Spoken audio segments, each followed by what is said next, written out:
Metro city म्हणून ओळख असलेलं शहरात मोठ्या प्रमाणावर विकास कामं सुरू आहेत. पायाभूत सुविधा उभारल्या जात आहेत.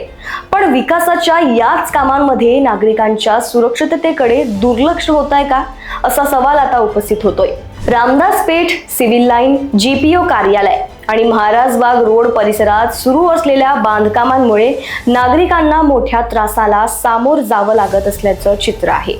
रस्त्यावरच पडलेली गिट्टी आणि रेती, त्यातच खड्डे आणि आजूबाजूला विखुरलेले दगडविटा, या सगळ्यामुळे वाहन चालकांना वाहन चालवताना मोठी कसरत करावी लागत आहे. विशेषतः दुचाकीस्वारांसाठी हा रस्ता धोकादायक ठरू शकतो. गिट्टी किंवा रेतीवरून वाहन घसरल्यास अपघात होण्याची शक्यता नाकारता येत नाही.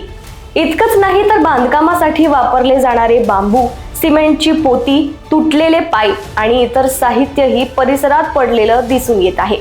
प्रश्न असा आहे की बांधकाम सुरू असताना नागरिकांच्या सुरक्षेसाठी आवश्यक खबरदारी घेतली जाते का?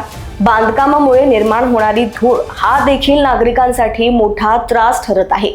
रस्त्यांवरून वाहन गेल्यानंतर उडणारी धूळ परिसरात पसरते. त्यामुळे नागरिकांना श्वास घेण्यास त्रास होण्याची तक्रार आहे. रस्त्यांवर पडलेलं बांधकाम साहित्य आणि खड्ड्यांमुळे वाहतुकीलाही अडथळा निर्माण होतोय. नागरिकांना रस्त्यातून वाट काढत प्रवास करावा लागत आहे. विकास काम नागरिकांच्या सोयीसाठी असतात, पण त्याच कामांमुळे नागरिकांना त्रास होत असेल तर जबाबदारी कोणाची? नागपूरच्या विकासाचा वेग वाढतोय हे निश्चितच चांगलं आहे, पण या विकासाच्या वाटेवर नागरिकांच्या सुरक्षिततेचा बळी जाऊ नये एवढीच अपेक्षा.